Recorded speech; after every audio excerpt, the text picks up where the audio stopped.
শেষ করে দিই স্যার, যাও কথা বলে দিই স্যার। আমার পরবর্তী প্রশ্ন, অবকাঠামো ও পরিবেশ উন্নয়ন বিষয়ে আপনি এখানে ইশতেহার প্রকাশ করেছেন, তো অবকাঠামো উন্নয়ন ও পরিবেশ উন্নয়নে আপনার পদক্ষেপ কি হতে পারে? অবকাঠামো ও পরিবেশ উন্নয়ন, এই হিংসে আমার যে পয়েন্টগুলো আছে, রাস্তাঘাট উন্নয়ন ও কাঁচা রাস্তা পাকাকরণের উদ্যোগ নেওয়া হবে।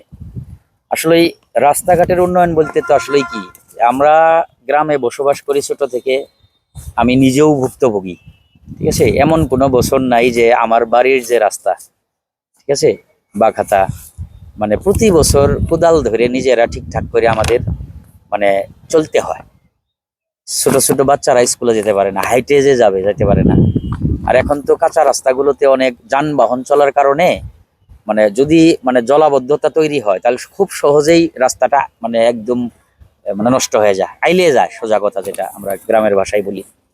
ঠিক আছে, সেই ক্ষেত্রে আমি মানে প্রত্যেকটি কাঁচা রাস্তা বিষয়ে ইউনিয়নে যতগুলো রাস্তা আছে, দড়িপাড়া সহ, কালাপাড়া সহ, এখানে ওই হাতিবর, তাই না, টিলেপাড়া, হ্যাঁ, টিলাপাড়া, মালাগোছা, বা যে রাস্তাগুলোই আছে, এইদিকে শিমুলকুচি, মানে আমি যেহেতু ইউনিয়নের সবগুলা মসজিদে নামাজ পড়ছি, মানে আমার একদম মানে মানে দেখা যাচ্ছে যে কোন বাড়ি কোন মসজিদ কোথায়, কতটুকু কাঁচা রাস্তা কোথায়, মানে একদম আমার মানে একদম আমার মনের মধ্যে আর কি, হ্যাঁ, নকদর। আমি এই কাঁচা রাস্তাগুলো তো আমি চেয়ারম্যান হিসেবে রাতারাতি পাকা করতে পারবো না, কিন্তু আমি যদি মানে অন্তত চলাচল উপযোগী আমাকে রাখতে হবে। আমার ইউনিয়নের মানুষ বাড়ি থেকে বের হয়ে পাকা রাস্তায় উঠবে, বাজারে আসবে, মানে অন্তত হাইটে যেতে পারবে না। এর জন্য মানে একটা ইউনিয়নের চেয়ারম্যানের উপরে আমি মনে করি যে বর্তায় এটা যে কোনো মূল্যে সরকারি অনুদান হোক, আমি যদি মানে এলাকার মানুষের সহযোগিতাও নিতে পারি একজন চেয়ারম্যান, তাই না, চেয়ারম্যান নিজে কোদাল ধরে যদি কাজ শুরু করে, তাই না, এইরকম মানসিকতা থাকলে একমাত্র হ্যাঁ এই তাহলে সম্ভব। আর পাকাকরণের যে বিষয়টা, এটা একটা দূরদর্শিতা লাগবে। আমি নিঃস্বার্থভাবে যখন আমার এলাকা উন্নয়নের জন্য আমি ঊর্ধ্বতন যে আছে, আমার উপজেলা প্রশাসন থেকে শুরু করে জেলা প্রশাসন, আমার এমপি মহোদয় আমাদের, তাই না, এই লাইনের যে মন্ত্রী মহোদয় আছে, সেখানেও যদি যাওয়া লাগে, সেখানে গিয়ে আমি আমার এলাকায় অন্তত অতিরিক্ত মানে কাজ কিভাবে করা যায়। যেমন আমাদের যে শেরপুর ৩ আসনে এখানে ১৭টা ইউনিয়ন আছে, ১৭টা ইউনিয়নের মধ্যে এমপি মহোদয় কোন রাস্তা করে দিব, এখানে একটা সীমাবদ্ধতা অবশ্যই থাকতে পারে। কিন্তু আমি আমার ইউনিয়নের প্রয়োজনীয়তা যদি আমি দারুণভাবে উপস্থাপন করতে পারি, তাই না, সেখানে আমার মনে হয় যে কিছুটা হলেও কাজ হবে। সেই ক্ষেত্রে একজন কাজ পাগল লোক, সে শুধু নিঃস্বার্থভাবে কাজই করব, তাই না, জীবনটা বিলিয়ে দেওয়ার মতো একটা বিষয় এখানে আমি মনে করি। আর এই মানসিকতা যদি কারো না থাকে, তাই না, এই কাজ করার ক্ষেত্রে অন্তত শরীরে কোনো মানে আলসেমি রাখা যাব না।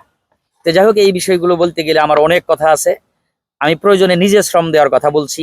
বাজার, গ্রাম ও ঘরবাড়ির পরিচ্ছন্নতা নিশ্চিত করা হবে। আমি তো নিজে গিয়ে মানে এগুলো করব না, তাই না। আমি ছোট সময় একবার দেখছি যে বাড়ি ই করতে আসতেছে, ছোট সময় মনে আছে যে বাড়ি বাড়ি চেক করতে আসতেছে কার বাড়ি অপরিচ্ছন্ন। দেখা যায় আমরা ছোট ছিলাম যে একদম ধুমধারাক্কা যে বাড়ির আইনে বাড়িতে মানে, তাই না, ওই ছোট ছোট গাছপালা কেটে পরিষ্কার রাখা হয়েছে। তা আমি এটা অন্য একটা প্রক্রিয়া আমি নিব এখানে, প্রত্যেকটা বাড়ি একটা সবজির বাগানে যাতে পরিণত হয়, তাই না, একটা খামারে পরিণত হয়। সেই ক্ষেত্রে আমি সচেতনতা কার্যক্রম চালাবো, মানে গ্রাম ভিত্তিক, ওয়ার্ড ভিত্তিক, ব্লক ভিত্তিক, এবং কি এখানে আমি পুরস্কারের ব্যবস্থা রাখবো, যে যার বাড়িটা সবচেয়ে ভালো পরিষ্কার থাকবো, তাই না, মানুষ যাচাই বাছাই করে দেখবো, তাই না, একটা টিম থাকবো, তাকে পুরস্কৃত করবো। তাহলে কোথায় থেকে যে কি হয় এটা তো আমরা বুঝি না। আমাদের গ্রামের কি একটা ওই আমাদের মা বোনেরা কি জানে, যারা অশিক্ষিত, পড়াশোনা জানে না অথবা পড়াশোনা জানে, যে ওই যে বাড়িতে একটা যে ওই একটা কি ওই নারিকেলের যে একটা কি করে বলে, না ওই যে ইয়ের মধ্যে আচ্ছি করে কই আমরা, তাই না, বা একটা বোতল একটা বাটিতে পানি জমে আছে একটা বলে, এই পানিটা কিন্তু ফেলা দিচ্ছে না, ওখানে কিন্তু এডিস মশার এই হচ্ছে, তাই না। ওই বাড়িতে কিন্তু একটা ছেলে একটা সময় গিয়ে কি জ্বরে আক্রান্ত হচ্ছে, তাই না, পানিবাহিত রোগে, ডেঙ্গু কিন্তু আমাদের এদিকে, তাই না। বিষয়টা হচ্ছে যে তাহলে এইভাবে যে ওই পরিবারে কিন্তু ক্ষতিগ্রস্ত হচ্ছে একটা পরিবারে, হ্যাঁ হ্যাঁ হ্যাঁ, আরো আশেপাশে। তাহলে এই বিষয়গুলো তো ছোট করে দেখলে হবে না। আমরা তো আসলেই মানে সব স্বাভাবিক মনে করে উড়ায় দিই। পরিষ্কার পরিচ্ছন্নতাতে কি প্রয়োজন, একটা পরিবারে যখন একটা বাচ্চা অসুস্থ হয়, পাশের বাড়িতে আরেকজন হয়, এবং কি আজকাল ট্রিটমেন্ট কিন্তু প্রত্যেকটা ট্রিটমেন্ট ব্যয়বহুল। ব্লাড টেস্ট করো, ওষুধ কিনো, ডাক্তার দেখাও, ওই পরিবারের জন্য 1-2 হাজার টাকাই কিন্তু অনেক কঠিন বিষয়। তাহলে এই বিষয়গুলো চিন্তা করে কাজ করতে হবে, এগুলোর জন্য আলাদা টিম থাকবে। অনেকেই হয়তো মনে করবো যে এত কিছু যে করা সম্ভব না, কাজের যদি কাজ পাগল মানুষ হয়, এগুলো কইরেই যে আমার শান্তি লাগবো, তাই না? তো তাহলে এই কাজগুলো আমার জন্য মোটো জুলুম হওয়ার কথা না ইনশাল্লাহ। তো এগুলো আগেলে বৃক্ষরোপণ সম্পর্কে আসলে আমরা জানি না, তাই না? বৃক্ষরোপণ যে কতটুকু প্রয়োজনীয়তা বৃক্ষরোপণের, এটা তো আমরা আসলে বুঝাই না, একজন আরেকজনকে বুঝাই না। হয়তো বইতে পড়ে স্টুডেন্ট ছাত্রছাত্রীরা শিক্ষা মানে স্যাররা পড়া এই পর্যন্তই সীমাবদ্ধ, শুধু রচনা লেখা, তাই না? এটা কিন্তু বাস্তবে আমরা কিন্তু এটার যে একটা মানে কি মানে বাস্তবায়ন, এটা আমাদের মাথাতেই নাই, তাই না? এটা একটু উদ্বুদ্ধ করলেই হবে। আগের তুলনায় এখন প্রতিটা বাড়ি বাড়ি কিন্তু খালি জায়গা আর রাখে না, কিন্তু দেখা যায় একটা ফলজ গাছ থাকলো, তাই না? ঔষধি গাছ থাকলো, আপনার বাড়িতে সব থাকবো, এইভাবে তাকে উদ্বুদ্ধ করতে হবে। এই বিষয়েও আমি মানে একদম সেমিনার করবো গ্রামে গ্রামে অথবা ডাইকে ডাকে, তাই না? আগে কিছু মানুষকে উদ্বুদ্ধ করতে হবে, তারা আবার সবাইকে উদ্বুদ্ধ করবে, এরকম মানে চেন সিস্টেম আর কি, তাই না? একটা ধারাবাহিকতা যাতে বজায় থাকে, তাহলে দেখা যায় যে কি মানে বনায়ন যে কি প্রয়োজন একটা দেশের, মানে শতকরা 25% মানে বনভূমি থাকা উচিত। তো এটা তো শুধু ওই বন দিয়ে আমাদের মেকআপ হচ্ছে না, আমার বাড়ির গাছ দিয়েও এটা মেকআপ হইতে হবে। অক্সিজেন যে কি জিনিস, যে অক্সিজেন নিয়ে আমরা বেঁচে আছি, তাই না? সেই অক্সিজেন আমাদেরকে কে দিচ্ছে? গাছপালা দিচ্ছে। তাহলে এগুলো তো আসলে আমরা এগুলো বুঝাইতে হবে, তাহলে আরো আগ্রহ বাড়বো।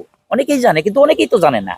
তাহলে এই বিষয়ে আমাদের মানে কি ভূমিকা আছে, কি ভূমিকা রাখি আমরা সচেতন সমাজ, একটা জায়গায় একটা অবস্থানে থাকতে পারলে কাজ করা যাব, মানুষ কাজ করতে আগ্রহী, তাই না? সবাইকে নিয়ে আমরা একসাথে আগাইতে চাই।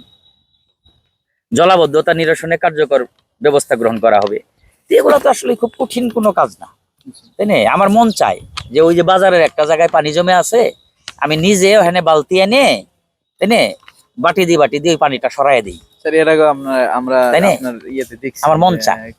এইগুলোর জন্য যদি বিশেষ একটা টিম থাকে, বিশেষ একটা দল থাকে, তাই না? আমরা যেখানে হয়তো মাটি দেওয়া দরকার মাটি দিমু, যেখান থেকে ড্রেন খুঁজে দেওয়া দরকার ড্রেন মানে খনন করে দিমু, যেখানে পাকা রাস্তা জলাবদ্ধতা হয়েছে ওইখানে আমরা কিছু কি পয়সা খরচ করে ওইটা আমরা করার চেষ্টা করব। এর জন্য আমরা উপজেলা প্রশাসনে ধর্ণা ধরবো যে আমার এলাকায় করে দিতে হবে। মানে উদ্যোক্তার খুবই অভাব, উদ্যোগী মানুষের খুবই অভাব।